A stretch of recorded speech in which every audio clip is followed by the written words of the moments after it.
I am Renee May, 42 years old, and I am a Chief Petty Officer in the United States Navy. But to my family back in Boston, I'm just Navy Renee. 3 weeks before my cousin Mark's lavish wedding, I got the call from my Aunt Clara. Her voice was soft, the one she uses to hide a cruel command. "Renee, dear," she said, "Chloe's father will be there. He's a very big deal in the defense world.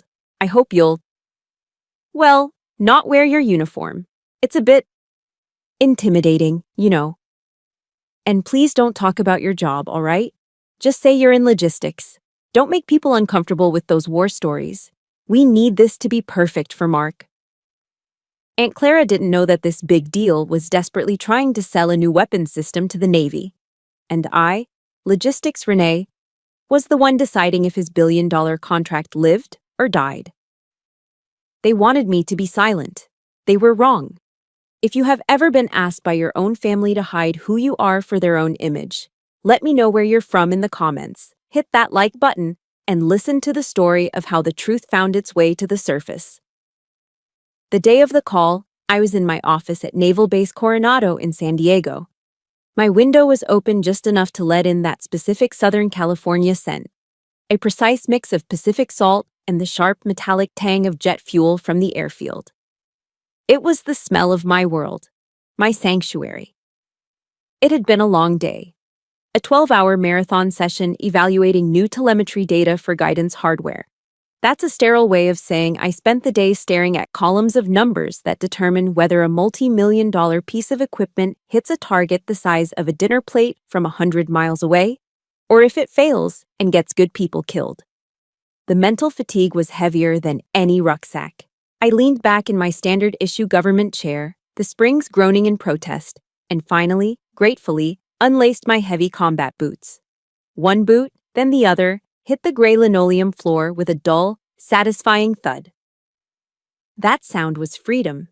It was the signal that the uniform, the responsibility, could be set aside for a few hours. I was rubbing my temples, trying to work the persistent, grinding headache out from behind my eyes when my desk phone rang. The sound was jarring, an unwelcome intrusion into the quiet I'd just begun to earn. I glanced at the caller ID. Aunt Clara. My stomach didn't just tighten, it seized. It was an involuntary physical reaction. Just seeing that name, Boston. Private, flash on the display made me have to physically brace myself. You don't just talk to my family back in Boston, you prepare for it. You put on a different kind of armor. My world here in San Diego was about competence, about results, about the mission. Their world, the one that phone call represented, was about appearances, about bloodlines, about who you knew at Harvard. I took a deep breath, let it out slowly, and pasted on the fake, bright cheer I'd perfected over 20 years of dealing with them. It was a voice I hated. "Aunt Clara, how are you?" Silence. There was no, "I'm fine, how are you?" in return. Aunt Clara doesn't do conversational volleys. She doesn't do small talk. She navigates conversations like a torpedo, locking onto a target and proceeding in a straight line. Her voice, that silky old money New England accent that could make a death threat sound like an invitation to tea, slid right into my ear.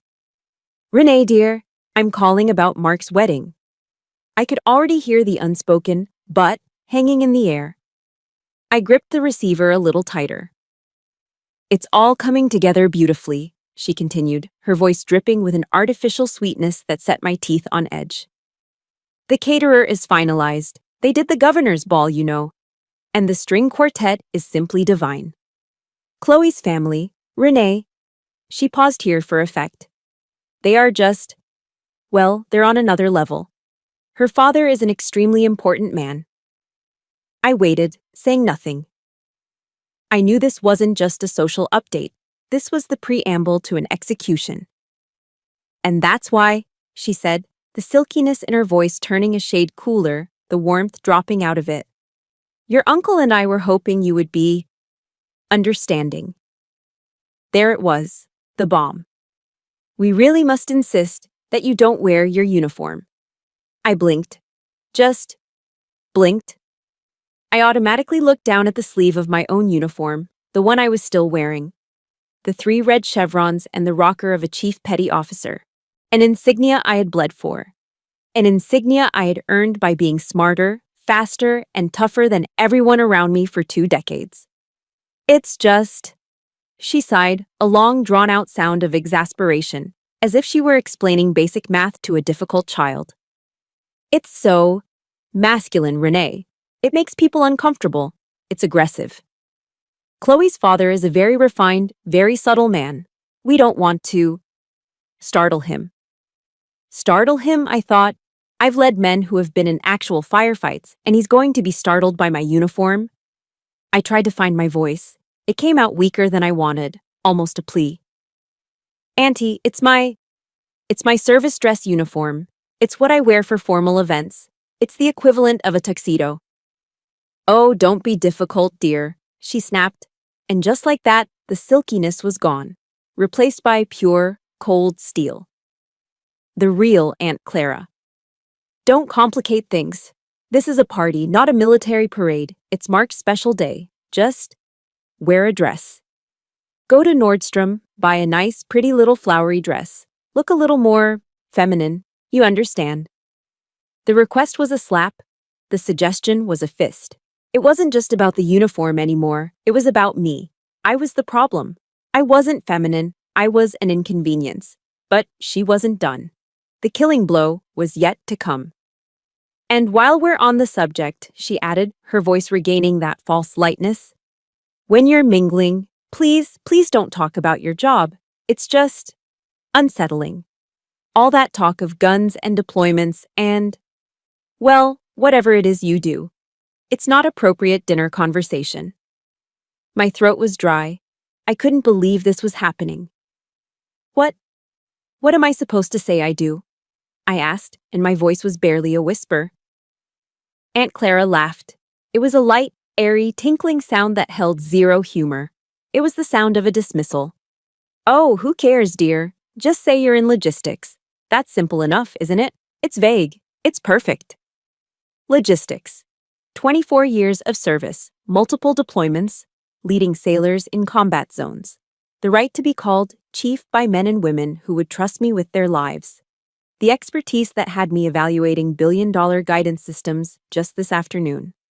All of it, my entire life, my entire identity, reduced to a beige, meaningless, invisible word. Logistics. All so I wouldn't embarrass them. We just need this to be perfect for Mark, she concluded, her voice all silk and command again, the matter settled. You understand. We'll see you in 3 weeks. The line clicked. She had hung up. I didn't say anything else. I just held the receiver in my hand, listening to the hollow drone of the dial tone. It buzzed in my ear for 10, maybe 15 seconds. My hand felt numb. Finally, slowly, I placed it back in its cradle. I sat there, motionless. I didn't move a muscle. The only sound in the room was the low hum of the air ventilation and the distant, lonely cry of a gull outside. The silence that had felt peaceful and earned just minutes before now felt heavy, suffocating. It was the silence of a vacuum. I looked at my faint reflection in the dark computer monitor. I saw the fatigue in my eyes, the lines of stress around my mouth. I saw the small polished American flag pin on my collar. I saw the insignia on my sleeve. I didn't cry. Crying was a luxury I couldn't afford. It was a release I hadn't earned. In my world, you don't cry. You assess, you plan, you execute. Instead, I just felt a cold, sharp chill creep right down my spine, settling deep in my bones. It wasn't the air from the window. It was a cold from the inside out. It was a familiar feeling. The feeling of being erased by my own family. That familiar feeling. The cold that had settled into my bones from Aunt Clara's phone call wasn't just about a wedding or a uniform. It was an echo. It was the combined weight of every single time I'd been dismissed, overlooked, and made to feel small by my own family. As I sat there in the silence of my San Diego office, the past didn't just knock on the door, it kicked it down. It started with the name, Navy Renee. It sounds harmless, doesn't it? Maybe even affectionate, like Dr. Bob or Farmer Joe. But it wasn't. It was a label of dismissal. It was a neat little box they put me in to separate me from the real world, their world. In our family, my cousin Mark, who worked for some high-flying private equity firm in Boston, was never Finance Mark. He was Mark, or as Aunt Clara would say with a proud sigh, Mark, our boy genius. He was the standard, I was the footnote, the oddity, the career path that was spoken of with a sympathetic head tilt. I remember Aunt Clara at a garden party one summer, speaking to one of her friends just loudly enough for me to hear. "Oh, Renee, yes, she's still doing that soldier thing," she'd said, lowering her voice to a conspiratorial whisper. "The poor thing. We just hope she finds a real life one of these days." I was 28 at the time and had just earned my first major promotion. But to them, it was just a game I was playing. The worst of it, the absolute worst, always came during the holidays. Those sacred American institutions of family togetherness, Christmas and Thanksgiving, were their grandest stages for this quiet, relentless cruelty. I remember Christmas, 2 years ago. I'd managed to get leave, flying all night from a briefing in Bahrain to make it to Boston. I was exhausted, still jet-lagged, but happy to be there. The whole family was gathered in Aunt Clara's immaculate, oak-paneled living room. It was a room designed to look old, to smell like old money, right down to the towering, professionally decorated Christmas tree that probably cost more than my first car. We were all opening gifts. Mark, of course, went first. He opened a long, thin box. Inside was a gleaming Rolex. "A little something for that big promotion, Mark," my uncle announced. The room erupted in oohs and ahs. Mark held it up, grinning, and everyone clapped. He was the king. Then it was my turn. I was handed a small, brightly wrapped box. I opened it. Inside was a large, bright pink coffee mug with the words "Girl Boss" written on it in bubbly, glittery letters. "I saw it at the mall and just thought of you, dear." Aunt Clara beamed. The room was silent. Girl boss? I was a chief petty officer. I had just returned from a 6-month deployment in the Persian Gulf, advising on operations in the Strait of Hormuz. I'd managed logistics, equipment, and the lives of 24 sailors in one of the most volatile places on Earth. And my big promotion gift was a pink mug. I just smiled. I smiled that tight, brittle smile I had perfected. "Thank you, Auntie. It's lovely." I didn't mention the deployment. No one asked. But the Girl Boss mug was nothing compared to Thanksgiving last year. That was the one that truly broke me. We were all at the dining table, a scene straight out of a Norman Rockwell painting if you didn't look too close. The table was groaning under the weight of a massive, perfectly roasted turkey, bowls of stuffing, mashed potatoes, green bean casserole, and cranberry sauce. The air smelled rich and warm. The conversation, as always, orbited around Mark, his new condo in Back Bay, his bonus, a multi-million-dollar deal he was structuring. He spoke in acronyms and financial jargon, and my aunt and uncle just nodded along, their faces shining with pride. I waited for a pause, just wanting to be part of the conversation. "I actually just got back from a training op," I offered, my voice sounding too loud in the pause. "Off the Horn of Africa. We were running anti-piracy drills." Mark didn't even let me finish. He let out a short, barking laugh. "Anti-piracy? Oh, that's fascinating, Renee." He turned to the rest of the table, a smirk playing on his lips. "Sounds like a travel agent for boats, doesn't it?" The table erupted in laughter. My uncle chuckled. Aunt Clara tittered behind her napkin. Even Mark's younger sister giggled. A travel agent. They were all laughing. I just stared down at my plate. My face burned hot with a shame so intense it almost made me dizzy. I felt small. I felt like a child. I felt erased. In that moment, I knew with absolute certainty that if my dad had still been alive, he would have slammed his hand on that polished mahogany table. He would have silenced the laughter with one of his stares.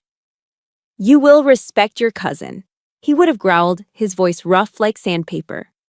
"She does more real work in one day than you've done in your entire life." But my dad was gone. He'd been gone for 10 years. And with him, my only defender, my only ally in this family, was gone too.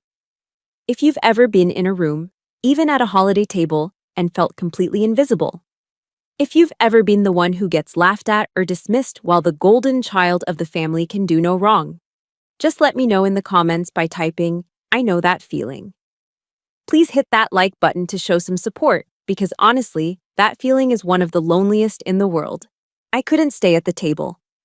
I mumbled something about needing the restroom and stood up, my legs shaky.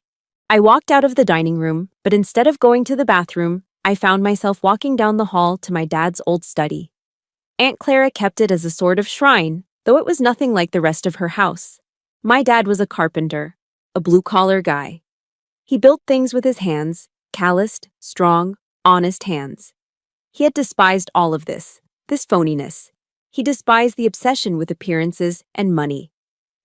I opened the door. The room still smelled like him, like sawdust and old books and pipe tobacco.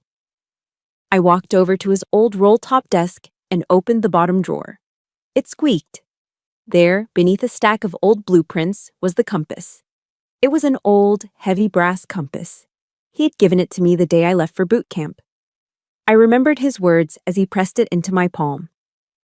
"This world, Renee," he'd said, gesturing to the house, "it's all pretend. It's all smoke and mirrors. But what you're going to do, that's a real job. That has honor." He closed my fingers around the compass. "Don't you let them make you lose your way, girl." I stood there in the quiet of his study, the sound of their distant laughter still filtering in from the dining room. I gripped that cold, heavy brass in my hand.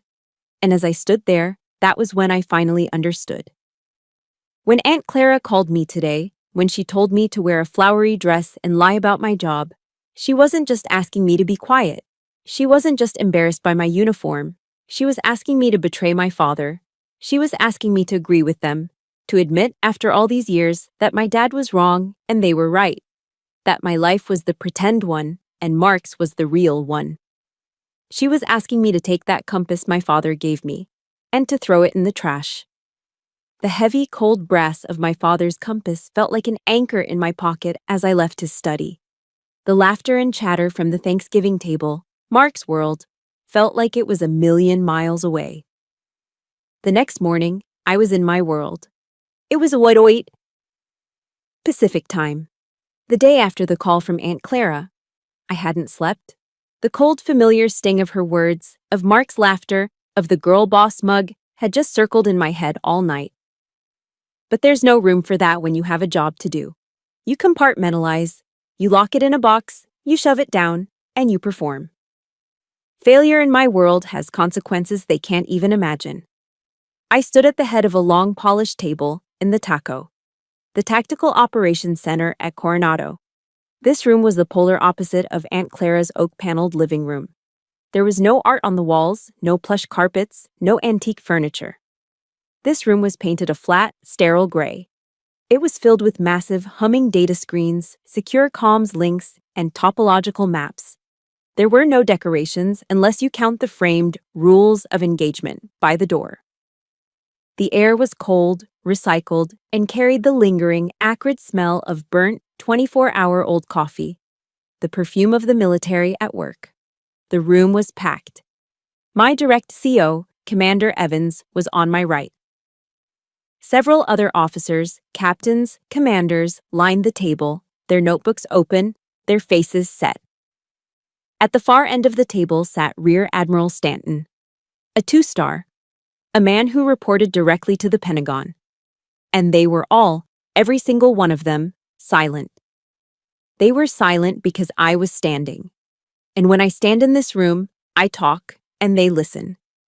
The subject was Project Neptune, the new coastal defense weapon system from the Jennings Corporation. The contractor Chloe's father was part of. The very important man Aunt Clara was so desperate to impress. I clicked the remote in my hand. The main screen lit up with columns of data, telemetry, firing solutions, error rates. "Good morning, Admiral gentlemen," I began. My voice was crisp, steady, and devoid of all emotion. It was a voice they knew. It was the voice of the chief. "I've completed the final field stress test analysis for Project Neptune, and we have a catastrophic failure. I let that hang in the air. A few of the officers shifted in their seats. If you'll look at the data from test cycle 4, I continued, pointing with the laser. The system performs within parameters under standard conditions, but the moment we introduce simulated electronic countermeasures, jamming, spoofing, the kind of interference we know our adversaries will use, the guidance system glitched. I clicked to the next slide. A video feed played. A target drone. A missile launched. The missile veered, wildly, tragically, off course. The system's targeting computer has a 2.5-second lag when processing conflicting data, I said, my voice cutting through the silence. It's a fatal flaw. The contractor has been trying to patch it with software, but this isn't a software problem. It's a hardware problem. I turned from the screen to face the Admiral directly. I looked him right in the eye. Admiral, I said, my voice calm but absolute. A 2.5-second delay in a simulated environment is a non-starter. In a real-world combat scenario, 2.5 seconds is the difference between intercepting the threat and becoming a name on a memorial wall. I paused, letting the full weight of that statement land. I cannot, in good conscience, sign off on this system. I am officially recommending we reject the current build, halt the contract, and send it back to the contractor for a complete hardware redesign. I didn't yell. I didn't raise my voice. I didn't need to. My authority in this room wasn't based on my family name or my social standing. It was based on 24 years of being right when it mattered most. The room was dead silent. You could have heard a pin drop on the carpeted floor. The two-star admiral, a man who commanded fleets, just stared at me, his fingers steepled in front of his face. He didn't look at his aides. He didn't look at the other officers. He just looked at me. Finally, he nodded. Once. Chief May's analysis is, as usual, irrefutable, he said, his voice a low gravel. He then looked around the table at the other officers. This office is rejecting the Neptune build, effective immediately. Send the full report back to the contractor. And I want to make this clear. We will not spend one more taxpayer dollar on this system until she says it's safe. He pointed directly at me. Thank you, Chief, he said. That will be all. Admiral. In this room, no one called me Renee. No one called me Navy Renee. They called me Chief. They called me Ma'am, even the junior officers. They called me by the rank I had earned. Here, my voice didn't just matter. It was final. I gathered my notes and walked out of the taco, the heavy door hissing shut behind me. I stood in the hallway for a moment, the adrenaline from the briefing beginning to fade, and the familiar, cold ache from the night before creeping back in. And that's when I thought of Mark. I thought of his condescending laugh at the Thanksgiving table. Sounds like a travel agent for boats, doesn't it? A bitter, humorless smile touched my lips. If only he knew. If only that entire table of laughing, superficial critics knew that the travel agent for boats had just, with a few sentences, stopped a $1.2 billion defense contract dead in its tracks.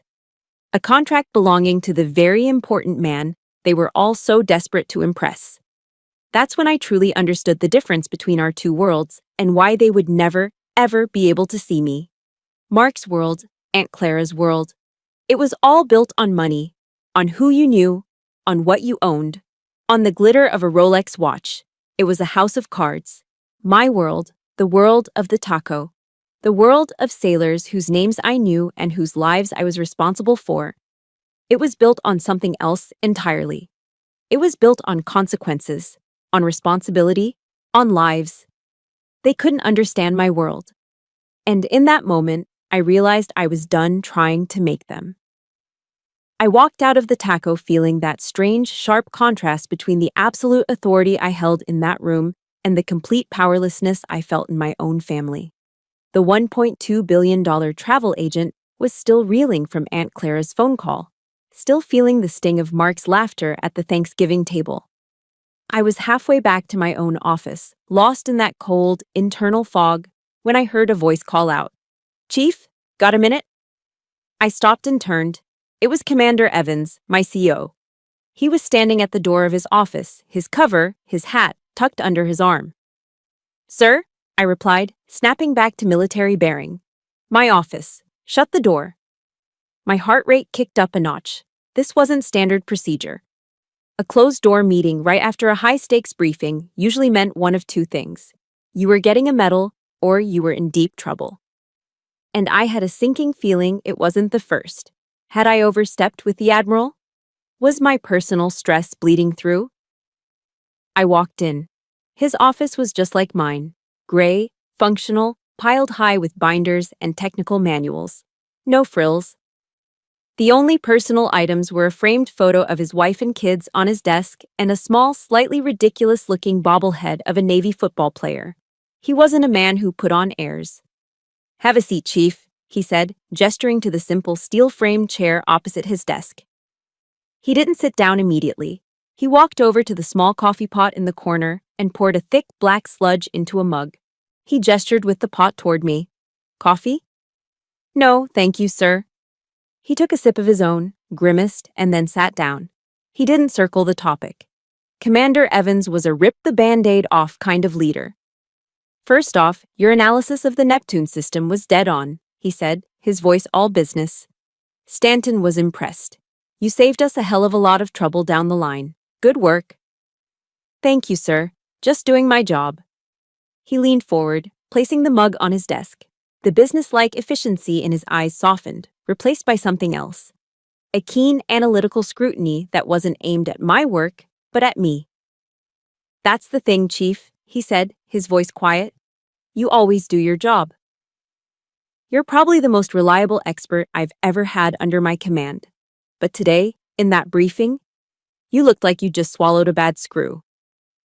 I must have looked surprised because he continued. I know that report. You've had the data for a week. You've known about that hardware flaw for days. But the way you delivered that final recommendation, there was a different kind of fire in it, something personal. He held up a hand. This isn't an official inquiry, May. I'm not questioning your professionalism. I'm asking if you're okay. Is this about something other than the Neptune system? Something personal? I stared at him. After 24 years in the Navy, you get very, very good at building walls. You learn to be tough. You learn to compartmentalize. You learn that showing personal weakness, especially as a woman in a high-ranking position, is a liability. My default programming was screaming at me to say, no, sir, everything is fine, sir. But he was my CO. We had been working together for 3 years. We'd been through 2 deployments, countless stress-filled simulations, and one very real, very frightening situation in the South China Sea. He was a good man. He was a fair man. And I was just tired. The armor was heavy. I took a deep breath, a shaky one. It felt like I was stepping off a cliff. It is, sir, I said, my voice barely above a whisper. It's my family. I hadn't planned to say any more, but it was like a dam had broken. The words just came tumbling out, quiet and raw. It's my cousin's wedding, back in Boston. My aunt called yesterday. I looked down at my own hands, clasped tightly in my lap. They're ashamed of my uniform. They asked me not to wear it. They said it was too masculine. Intimidating. I could feel a hot flush of humiliation creeping up my neck. They want me to lie about my job, I continued, the words tasting like ash in my mouth. They want me to tell this very important man that I'm in. Logistics. Also, I don't embarrass them. So I don't ruin the party for my cousin. I finally looked up, expecting to see pity, or maybe even awkwardness. I saw neither. Commander Evans's face had hardened. It was a look I'd seen before, the one he got right before he was about to rip into a contractor for cutting corners. It was a still, cold anger.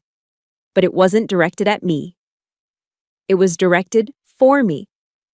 He was quiet for a long time, just looking at me. He wasn't just hearing me, he was seeing me. He was seeing the humiliation my own family was blind to. Finally, he leaned back in his chair and let out a long, slow breath. Wall Street, he said, his voice a low rumble. Sir? My brother, he explained, his eyes distant for a second. He's on Wall Street. Makes about 10 times what I do. Wears a $3,000 suit to work every day. He picked up his coffee mug and stared into it. Last time I saw him at my kid's christening, he spent the whole time making jokes about my uniform. Asked me how my little armed cosplay was going. He snorted, a bitter, humorless sound. Then he actually asked me if I'd shot anyone yet, like it was a video game. Right in front of my wife. He looked up and his eyes met mine. And in that moment, there was no rank. There was no commander and no chief. There were just two people who understood. Some people may, he said, his voice full of a weary, ironclad certainty, will never understand what service means. They are physically incapable of it. Their brains are wired to see value only in dollar signs and social status. They will look at your sacrifice, your expertise, and your honor.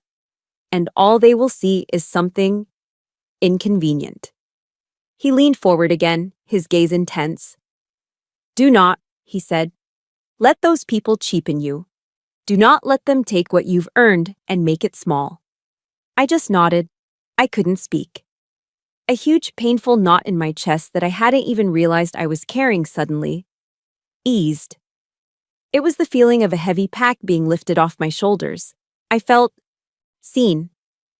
Thank you, sir, I managed to say, and my voice was thick with an emotion I couldn't name. We take care of our own, Chief, he said, the businesslike tone returning just a little. He stood up, and I stood with him. The meeting was over. You're dismissed. Aye, sir. I turned to leave, my hand on the doorknob. Oh, and Chief? He said, as if it were an afterthought. I turned back. Sir? This, very important man. This person they're so worried about you, intimidating. Who is it? A Mr. Jennings, sir, I said, from the Jennings Corporation. Commander Evans's eyes, which had been warm with empathy, suddenly lit up with a completely different kind of light. It was a sharp, tactical, almost mischievous glint. Jennings, he said, drawing the name out. A slow smile spread across his face. Well, isn't that fascinating? He walked around his desk, a new energy in his step. You know, Chief, if you find yourself needing any actual logistics for this trip, or perhaps, say, a formal officer escort in full-service dress whites, you just say the word. For the first time since Aunt Clara's call, a small, genuine smile touched my own lips. It felt foreign, but it was real. I'll keep that in mind, Commander. Thank you. Good, he said. Now get out of here. You've earned it. I left Commander Evans's office with a strange lightness in my chest. That brief, genuine moment of connection, of being seen and understood by someone I respected, felt like a shield. For the first time, the thought of the wedding in Boston didn't just fill me with dread. It now had this new, almost tactical layer thanks to Evans's parting words. The escort idea. The look in his eye when I said Jennings. It was interesting. I walked back to my own section, the secure lab where my team and I tore apart new technology. The warmth from that conversation carried me through the rest of the afternoon. It was a reminder that my chosen family, my fellow sailors and leaders, had my back, even if my blood family didn't. I spent the next few hours buried in my element. I was in a skiff, a sensitive compartmented information facility. No windows, antiseptic white walls, the constant hum of high-powered servers, and the sharp scent of ozone and electronics. This was my sanctuary. I was working on the Neptune report for Commander Evans, the one the Admiral had requested. My screen was filled with thermal imaging data, diagnostic code, and engineering schematics.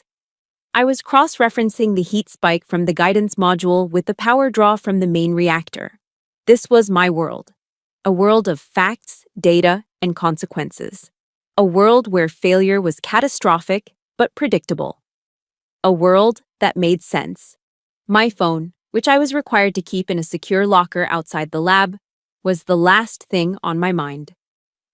Around 17 hours, I finally emerged, blinking in the harsh fluorescent light of the outer corridor, my eyes tired from staring at lines of code. I retrieved my personal effects from the locker, my keys, my wallet, and my phone. The screen lit up. One new text message. It was from Mark. My stomach twisted. After Aunt Clara's call, Mark hadn't reached out. Part of me, a small, stupid, hopeful part, had wondered if he was embarrassed by what she'd said. If maybe, just maybe, he'd call and say, "Hey, don't listen to Mom. Just come. We want you there." That hope died a quick, brutal death as I read the text. The message wasn't an apology. It was a command. It read, "Hey Renee, Aunt Clara told me you understood the situation. Good. Seriously, just don't make it weird at the wedding. Chloe's dad is a really big shot. I need this to go perfectly. I need him on my side." I read the message once, then I read it again, and a third time. I need him on my side. The words swam in front of my eyes. The warmth I'd felt from my conversation with Commander Evans vanished, sucked into a black hole of ice. All the old, familiar coldness from my childhood came rushing back, but this time it was different.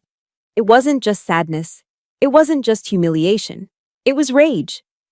It was a rage so pure and cold it felt like liquid nitrogen pumping through my veins. Because this wasn't just Mark, the boy genius cousin. This was Mark, the man whose life I had saved. My mind flashed back 10 years. I wasn't a chief then. I was a young petty officer, just back from my very first deployment in the Gulf. It had been 6 months of terror, grit, and loneliness. I'd saved every single dime I'd earned, living on nothing, stashing away that combat pay. I had a little over $10,000 to my name, a fortune I'd earned while dodging bullets. I'd come home to find Mark a complete wreck. His first brilliant startup in Boston had failed. He was 25, drowning in debt, about to be evicted from his crappy one-bedroom apartment in Alston. I found him sitting on his threadbare sofa, surrounded by empty beer bottles, crying. Actually, sobbing. He was broken. "I'm ruined, Renee." He'd wept, his face red and puffy. "I'm going to be homeless. My life is over." He was my cousin, my family. I didn't even hesitate. I went to the bank the next day, withdrew my entire savings, all $10,000 of it, and gave it to him. I paid his rent for the next 6 months and cleared his most urgent debts. It was all the money I had in the world. The money I'd earned while he was back home playing at being a CEO. I still remember the look on his face. He'd grabbed my hands, his own hands soft and unmarked, and he'd cried again. "You saved me, Renee. I swear. I will never, ever forget this. You saved me." He had forgotten. He had taken that money, my deployment money, and climbed his way back up. He'd gotten his fancy job, met his fancy fiancée, and now he was telling me to not make it weird. He was casually tossing me, his savior, aside for a big shot he hadn't even met yet, all to secure his next deal. The rage was so profound, so complete, that I suddenly felt calm. It was the calm of a sniper settling their breathing before the shot. It was a cold, perfect, tactical clarity. I looked at the glowing screen of my phone. I need him on my side. Then I looked up at the heavy steel door of the lab I had just left. Behind that door was my report. The report on the Neptune project. The report detailing every single catastrophic flaw in the system built by the Jennings Corporation. The report that was going to cost Chloe's big shot father hundreds of millions of dollars. My report, my expertise, my power. A slow, cold smile spread across my face. It wasn't a nice smile. "Mark," I whispered to the empty corridor, "you have no idea what a big shot actually is." I looked down at the phone one last time. "I need him." "He's the contractor," I said, my voice sharp and precise. "I'm the customer, and I'm the one who decides if his billion-dollar toy is fit to be anything other than a garbage scow." The last remnants of hurt, the last vestige of that little girl hoping for her family's approval, evaporated. It was gone. The girl boss mug, the travel agent jokes, the masculine uniform, it all just clicked into place. I had spent my entire life trying to explain my world to them, trying to make them see my value. I was done explaining. I was going to show them. They wanted logistics Renee. They wanted the quiet, invisible, harmless girl in the flowery dress. Fine, they could have her. And they were about to get a lesson in logistics, national security, and the real-world supply chain that they would never, ever forget. I stood in that sterile, fluorescent-lit corridor for a full minute, my thumb hovering over Mark's text. The old Renee, the Navy Renee they all knew, would have felt that familiar, sickening knot of shame. She would have texted back, "Okay, Mark, whatever you need." She would have swallowed her pain, just like she always did. But the woman standing in that hallway was not Navy Renee. She was Chief Petty Officer May. And she had just spent an entire day documenting a catastrophic failure, a failure that could get people killed. That cold, precise anger from the lab hadn't faded. It had solidified. It had turned from a feeling into a purpose. Mark's text wasn't just an insult. It was a tactical error. He had just confirmed the identities of the key players. He had just provided me with the motive. And I already had the weapon, the Neptune report sitting on the server behind me. This was no longer a family squabble. This was a mission. My entire thought process shifted. The hurt receded, and the 24 years of training took over. I didn't see a big-shot CEO. I saw a failing contractor. I didn't see a perfect wedding. I saw a target-rich environment. I turned on my heel, my boots echoing with sharp, sudden purpose. I didn't go home. I went straight back to my office, the one with the American flag visible outside the window. I sat down, the screen illuminating my face in the dark, and I pulled up a secure line. My fingers didn't even tremble as I dialed. It was after hours, but I knew he'd pick up. Leaders like him always do. He answered on the second ring. "Evans." "Sir," I said, my voice as crisp and steady as it was in the TACO briefing. "It's Chief May. I apologize for the late call." "Never apologize for doing your job, Chief. What's on your mind?" I took a breath. This was it, the point of no return. "Sir, I have an idea regarding the wedding I mentioned." "I'm listening," he said. I could hear the curiosity in his voice, the tactical mind whirring to life. "You mentioned Mr. Jennings of the Jennings Corporation," I said, keeping my voice level. "He is the big shot my family is so concerned about. He will be at the wedding. My aunt has specifically requested that I remain silent about my work." "How convenient for him," Evans said, his voice dripping with dry ice. "Yes, sir. It occurred to me that a large formal social event is a terrible place to conduct official business. But," I paused, "it might be the perfect opportunity for an informal, off-the-record, opportunistic engagement with a failing contractor." There was a short, sharp silence on the other end of the line. Then I heard something I rarely heard from my CO, a low, genuine, appreciative laugh. "Chief May," he said, and I could hear the smile in his voice. "You are something else. I bow to you. That is a brilliant, brilliant idea." He continued, "It's not a family party. It's a key stakeholder engagement. And as your commanding officer, I'd feel a lot better if I were there to provide support and to represent the official command position on the Neptune failure. Make sure Mr. Jennings understands exactly how serious the Admiral is." "That was my hope, sir," I said, allowing a small, cold smile of my own. "Then it's settled," Evans said, his voice all business again. "I'll clear my schedule. I'll fly commercial to Boston. And yes, Chief, I will be wearing my full-service dress whites. We'll give them the official position they're looking for." "Thank you, Commander." "Don't thank me," he said. "This is about accountability. This isn't just about your family, Chief. This is about every sailor who will ever set foot on a ship that relies on Jennings's tech. This isn't revenge. It's justice." He was right. I thought of the young sailors I trained, kids who were barely 20 years old, who trusted me, trusted my analysis to keep them safe.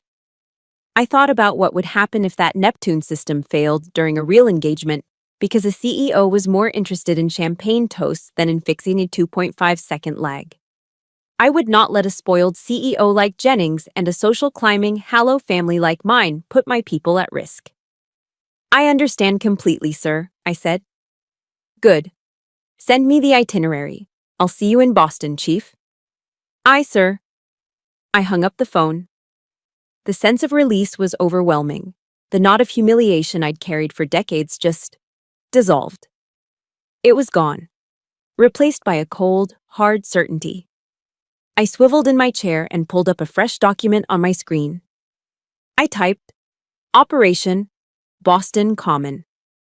I smirked. Maybe a little dramatic, but it helped me focus. I began to list out the plan, just as I would for any mission. Phase 1.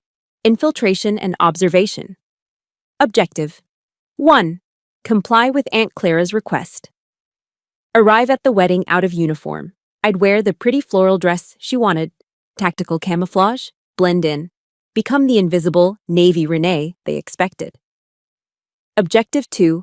Observe the key players, locate Jennings, assess his mood, observe his interactions with Mark and Chloe, gather atmospheric data. Phase 2. The trigger. Objective 3. Do not initiate contact. Let the adversary open fire first. Wait for the inevitable insult. Wait for Chloe, or Mark, or even Aunt Clara to make a condescending comment. Phase 3. Engagement. Objective 4. Use their insult as the cover to engage Jennings. Use their public dismissal of my logistics job as the precise, surgical opening to reveal the truth of my role regarding Project Neptune. Objective 5. Support. Commander Evans will arrive at a pre-designated time, 20 breeze, just as the main toasts are concluding. He will enter, in full uniform, as the support element, confirming my authority and the official Navy position. It was a solid plan. Simple, elegant. It used my enemy's own arrogance as a weapon against them. I leaned back, looking at the plan on the screen. Then my eyes drifted to a small, worn piece of paper I had taped to the bezel of my monitor. It was a quote I'd printed out years ago from Theodore Roosevelt. It is not the critic who counts. I thought of Mark, laughing at the Thanksgiving table. I thought of Aunt Clara and her friends, whispering, "Oh, the poor thing, still playing soldier." They were the critics. The credit belongs to the man who is actually in the arena, whose face is marred by dust and sweat and blood. I thought of my time in the Gulf. I thought of the grime under my nails, the exhaustion so deep it lived in my bones, the terror and the triumph. I was the one in the arena. My family, with their soft hands, their expensive parties, and their cruel, shallow judgments. They were just spectators.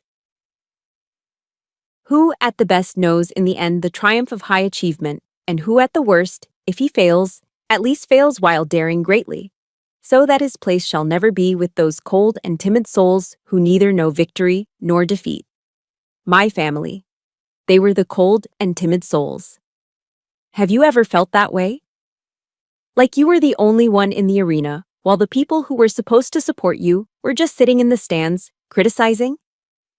If you've ever had to fight your battles alone while the critics watched, just type, "I'm in the arena," in the comments. Let's see how many of us there are. And please hit that like button if you're ready to see what happens when the critic finally meets the warrior. I looked at the quote one last time. "Okay, Teddy," I whispered. "Let's go show them what the arena looks like." I swiveled back to my desk, opened a new browser tab, and booked a one-way flight to Boston. The flight to Boston was turbulent, but my mind was perfectly still. I had spent 24 hours meticulously reviewing the final Neptune report, uploading the encrypted file to a secure Navy server, and emailing the access credentials to Commander Evans. I had also, in a moment of grim satisfaction, gone online and ordered a simple, navy blue floral cocktail dress from Nordstrom. It was, as Aunt Clara had suggested, something pretty. Phase 1, infiltration, began the moment I stepped out of the cab not at my aunt's house in Boston, but at a rented hotel room in Newport, Rhode Island. My family didn't even know I was in town yet. The wedding wasn't just a wedding, it was a full-blown production. It was being held at The Breakers, one of the most absurdly opulent of the Gilded Age mansions in Newport. It was a monument to the kind of old money and social climbing that my father, the carpenter, had despised. As I walked up the long drive, I felt like I was entering a foreign country, or perhaps a battlefield. I could smell the ocean, just like in San Diego. But here it was, mixed with the cloying, expensive perfume of 1,000 blooming roses and the faint, sweet smell of champagne. Everything was too much. There were literal towers of champagne glasses stacked higher than my head. There was a string quartet playing, of all things, a classical arrangement of a Taylor Swift song.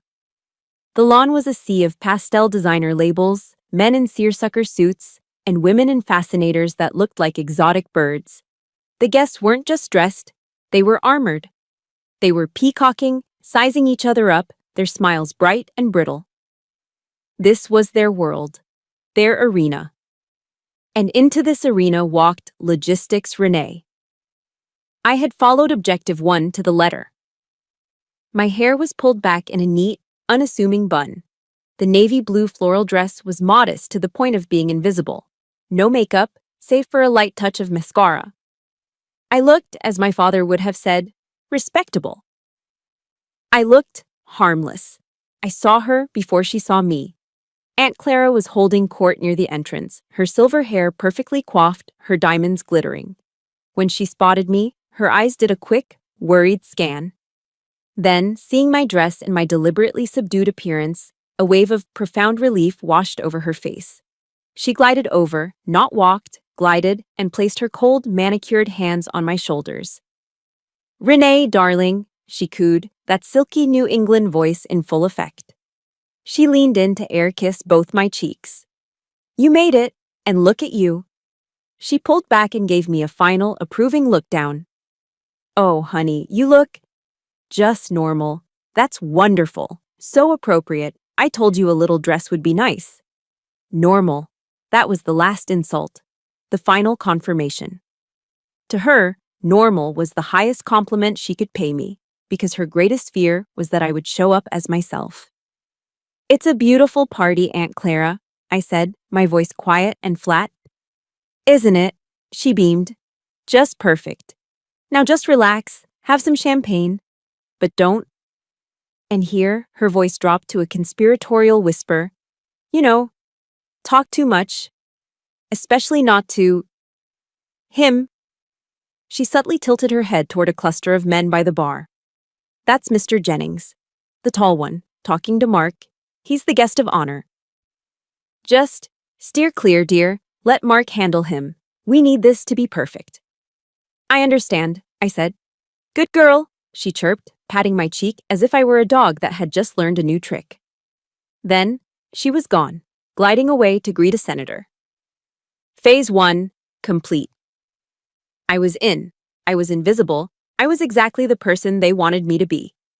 I walked past the champagne tower and picked up a glass of sparkling water with a twist of lime.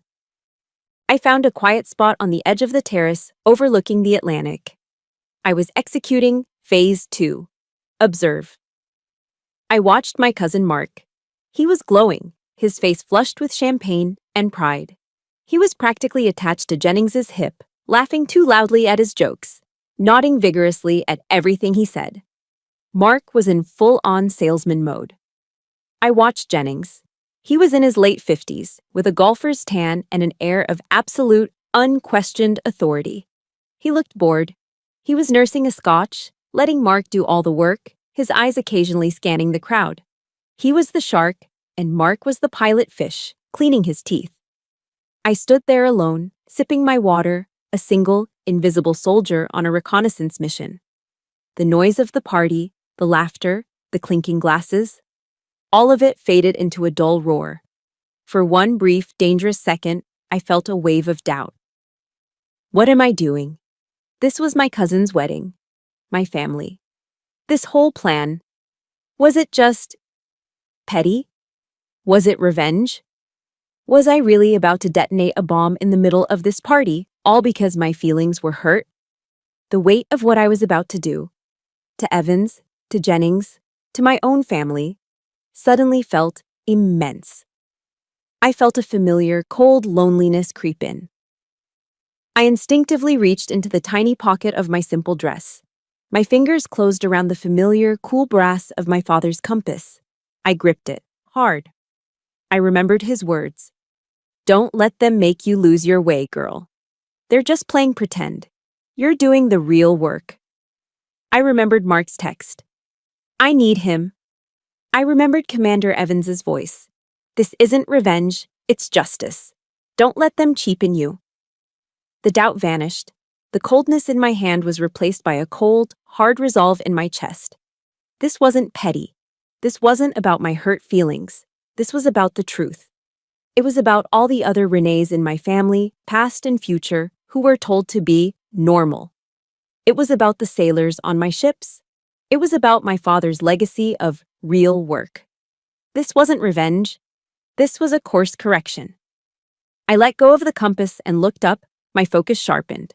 My battlefield was no longer blurry. I knew my mission. And right on cue, Phase 2 came to an end. I saw her moving through the crowd. Chloe, the bride. She was in a mountain of white designer lace, her face flushed, her movements just a little too sharp. She was holding a champagne flute and was clearly several drinks in. She was laughing, but her eyes, when they scanned the crowd, were hard. She spotted me. Her laughter died. Her eyes narrowed. She saw me, the normal girl in the appropriate dress, standing alone, holding a glass of water. A look of undisguised privileged contempt washed over her face. She changed course. She began walking directly toward me, a predator locking onto an easy target. Mark, still fawning over Jennings, didn't even notice. I stood my ground. I didn't smile. I didn't look away. I simply waited. I felt my breathing steady, my pulse even out. The chaotic noise of the party focused into a single point. The approaching bride. This was it. The trigger. In my world, I thought, as she closed the distance, her expensive dress swishing like a threat, we call this waiting for the target to enter the kill zone. The trap was set, and the bait was me. She was almost on me now. Chloe, the bride, navigating the pristine lawn with a drunkard's unsteady grace. The string quartet was still playing softly in the background, a gentle, classical melody that was the exact opposite of the tension coiling in my stomach. I stood perfectly still, my glass of water cool in my hand. I was the rock, and she was the wave about to break against me. She didn't slow down. She stopped just a foot in front of me, so close I could smell the expensive champagne on her breath and the sharp floral notes of her perfume. Her eyes, bloodshot and ringed with smeared mascara, raked over my simple navy dress with open, undisguised contempt. She let out a short, barking laugh. "Oh my God," she slurred, pitching her voice just loud enough for the surrounding guests, and more importantly, the nearby group containing her new husband and her father, to hear. "It is Navy Renee." I said nothing. I just waited. My heart was a steady, measured drumbeat. Let her open fire. "Mark told me you worked in, what was it, naval design or something," she continued, a nasty smirk playing on her lips. "What is that exactly? Do you, like, pick out the curtains for the battleships? Decorate them with flowers?" A few people nearby, a man in a bow tie and a woman clutching pearls, let out a nervous, sycophantic titter.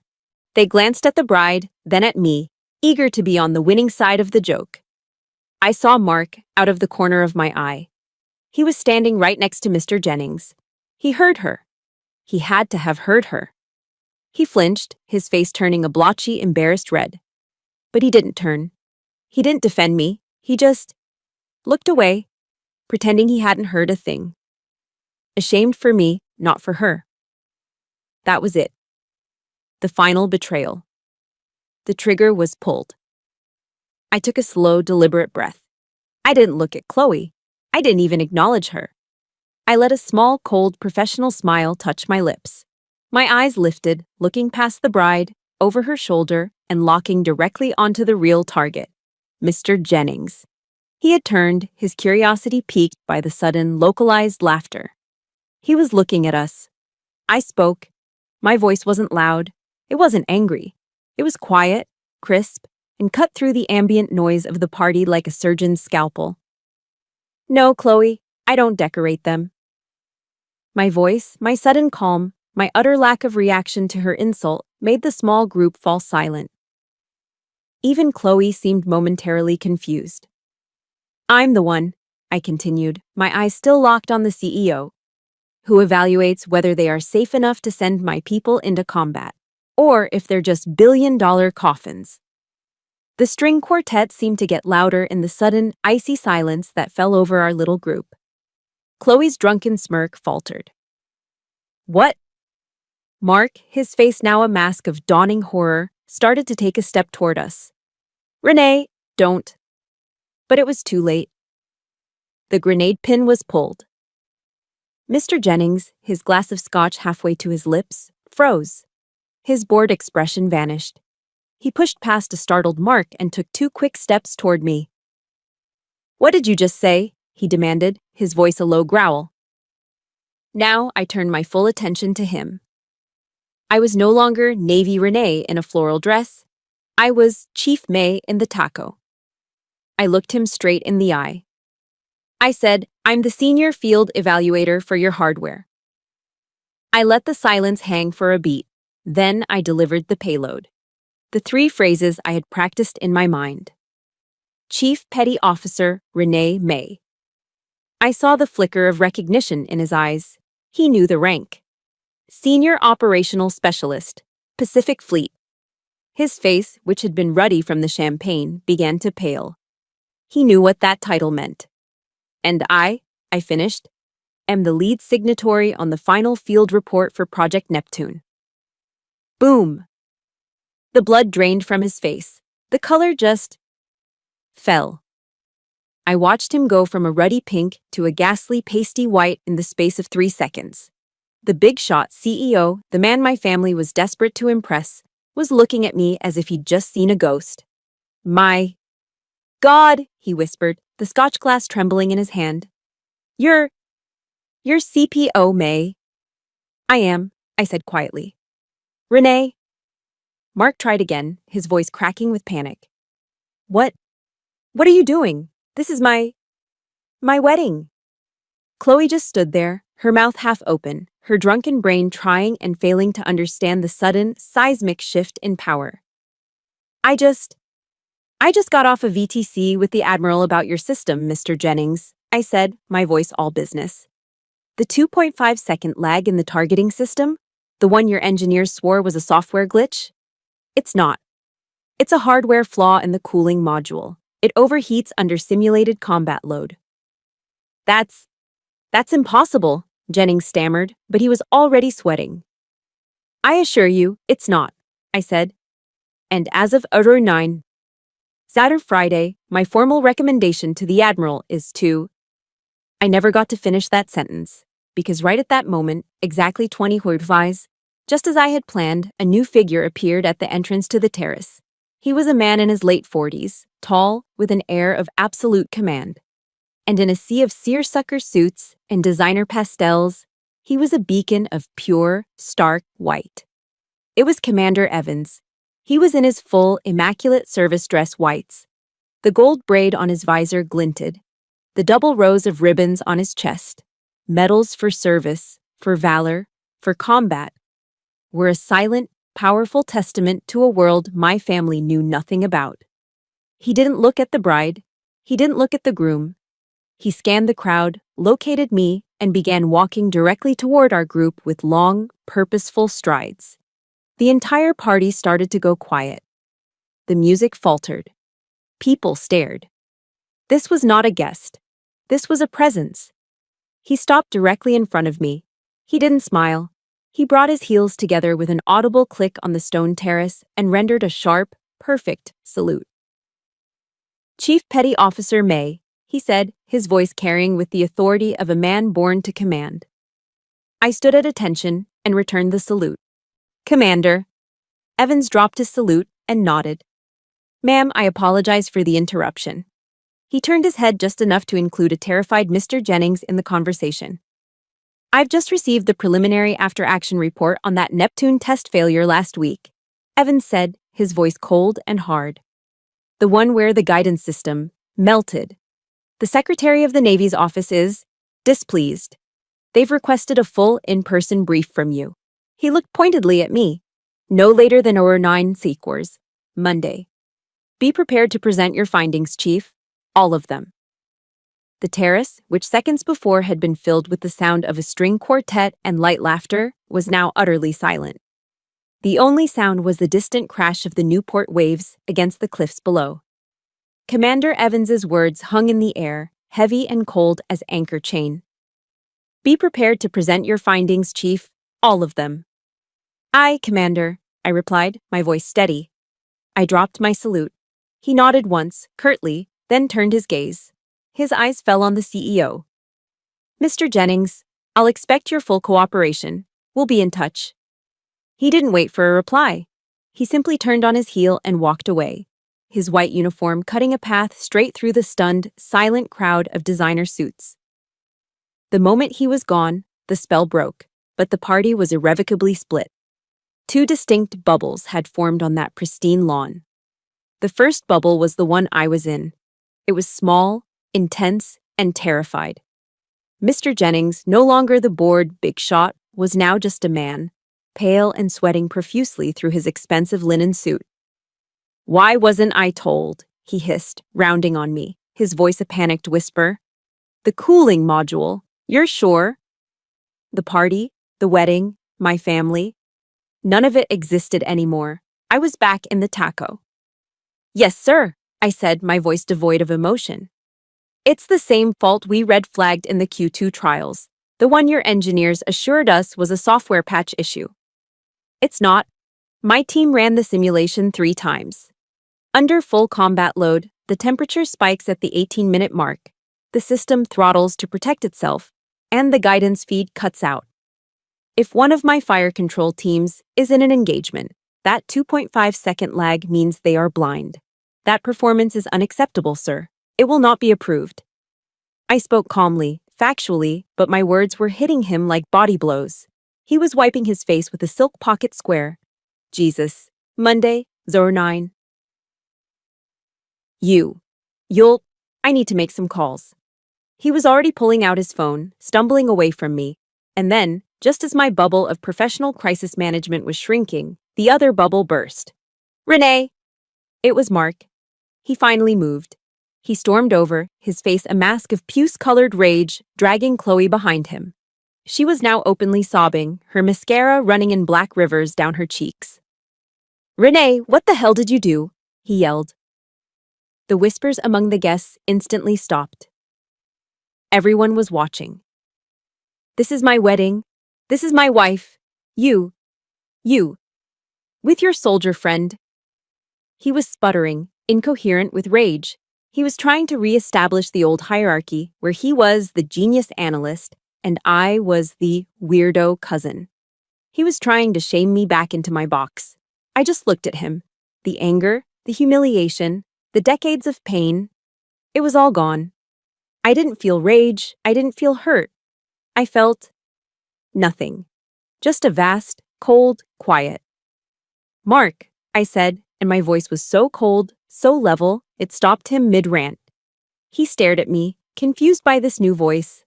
Commander Evans and I said slowly, we're just discussing a matter of national security regarding a billion-dollar weapons system failure. I let that sink in. I looked at his red, furious face, his tuxedo, his weeping bride, and then I delivered the final boundary. The one I had been waiting my whole life to draw. You, I said, do not have the security clearance for this conversation. His mouth opened, and then it closed. He had no answer. There was no comeback. I had just defined the two worlds we lived in. His was a world of parties and money. Mine was a world of consequences and security clearances. And for the first time, his world had just slammed headfirst into mine and shattered. From across the lawn, I saw the final casualty, Aunt Clara. She hadn't moved. She was frozen in place, a statue of social horror. She was still holding her champagne flute. As I watched, the glass, which she must have been gripping too tightly, slowly, slipped from her numb fingers. It didn't crash. It landed on the soft, manicured grass with a dull, wet thud.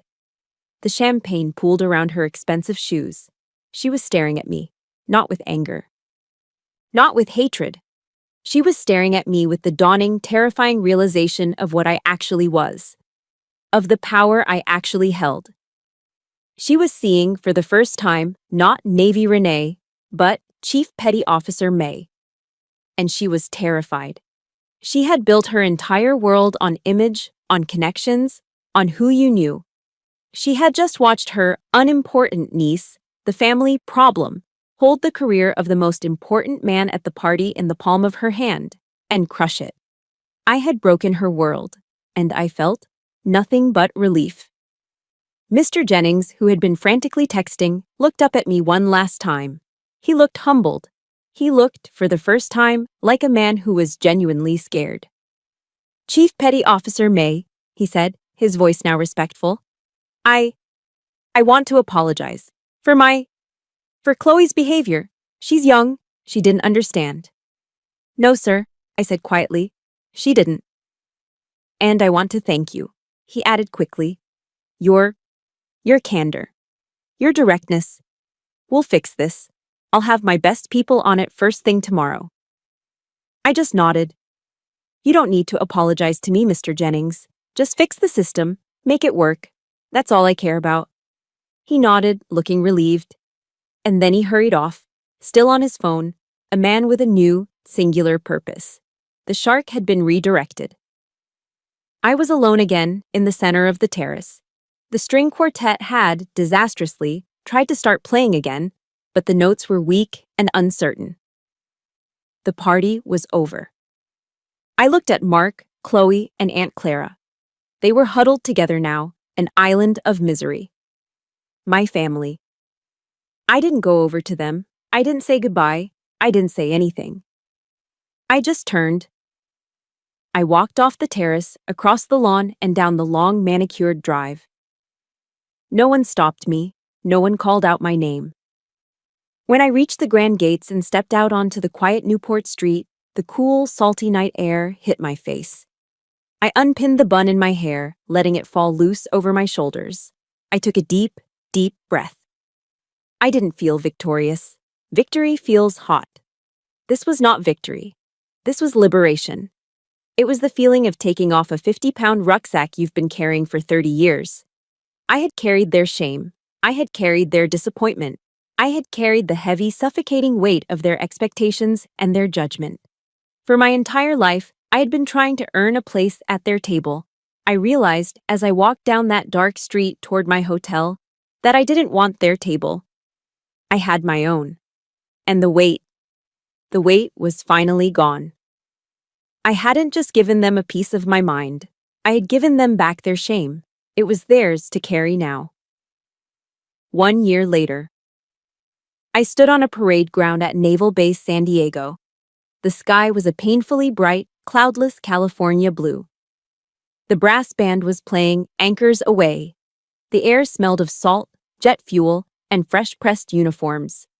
I was in my service dress whites, the same uniform Aunt Clara had found so masculine and frightening. For conspicuous gallantry and intrepidity in action, the 2-star admiral, the same one who had sat in my Neptune briefing, was reading the citation. It was for a different mission, a different crisis, a moment of chaos months after the wedding where things had gone sideways, and my team and I had to make impossible choices. With complete disregard for her own personal safety, Chief Petty Officer May's decisive leadership and unwavering courage. He finished reading.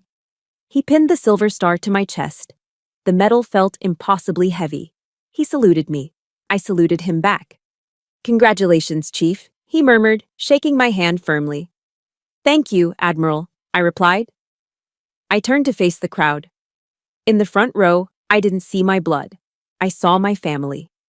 Commander Evans was there, beaming, giving me a sharp, proud nod. My entire team, the young sailors I'd trained, the ones I'd fought for, the ones who called me chief, were on their feet, whistling and cheering so loudly that the Admiral had to clear his throat to restore order.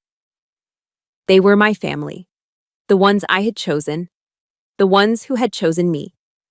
This was the validation I had spent my whole life seeking, and it had nothing to do with a mansion in Newport. It had nothing to do with a last name in Boston. It was validation I had earned, validation forged in pressure, responsibility, and service. Later that day, back in my quiet office in Coronado, I found a thick, cream-colored envelope on my desk. It was from Mr. Jennings. Inside was a formal typed letter. He officially thanked me for my invaluable and candid analysis of Project Neptune. He informed me that, after a massive overhaul of the engineering team and incorporating all of my team's recommendations, the new Neptune 2 system had just passed its final trials with flying colors. It was being fast-tracked for fleet-wide deployment. Your integrity, he wrote, forced this company to be better. We are in your debt. But tucked inside that formal letter was a smaller, handwritten note on his personal stationery. P.S. It read, I thought you might appreciate knowing that Mark and Chloe's marriage did not in fact last the summer. I believe the term is irreconcilable differences. She's no longer part of his or my world. I heard through the grapevine she's now an unpaid intern at a PR firm in New York. She is, as you might say, learning a great deal. I read the note, and a small, ironic smile touched my lips. I didn't feel joy. I didn't feel vindictive. I just felt a quiet sense of balance. The universe, it seemed, had its own way of conducting after-action reports. I put the letter aside. The Neptune project was a success. That was all that mattered. Life moved on. The seasons changed. I led my team. I did my work. I mentored young sailors. I found a quiet peace in the rhythms of my life. The early morning runs, the smell of strong coffee in the briefing room, the deep satisfaction of a job done right. Then, several months later, on a cool November afternoon, my phone buzzed. It was Thanksgiving. I was in my small apartment in San Diego, the windows open to the sea breeze, listening to an audiobook and preparing a quiet meal for myself and a few friends from the base who also had nowhere to go. A text message. From a number I hadn't seen in over a year. It was from Mark. Hey Renee, it read. Are you coming home for Thanksgiving? Mom. Aunt Clara. We all get it now. We really do.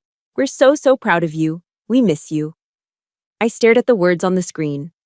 We're so proud of you. This was it. This was the sentence I'd waited my entire childhood to hear. This was the validation I'd broken myself trying to win. For a moment, my breath caught. The ghost of the little girl in the girl boss mug, the girl called a travel agent, stirred inside me. And then, she was gone. I felt nothing. No anger, no pain, no lingering bitterness.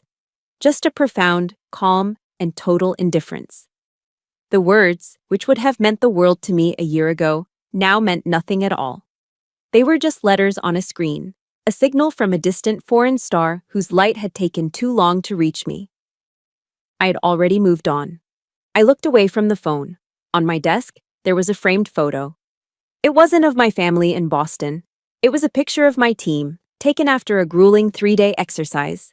We were all covered in grease, sweat, and dirt, exhausted, but grinning from ear to ear, huddled together on the deck of our ship. That was my family. The ones who saw me. The ones I'd bleed for. I silenced the phone. I didn't reply to the text. I walked back to my kitchen, turned up the volume on my book, and continued chopping vegetables for the friends who were on their way. My family was coming over.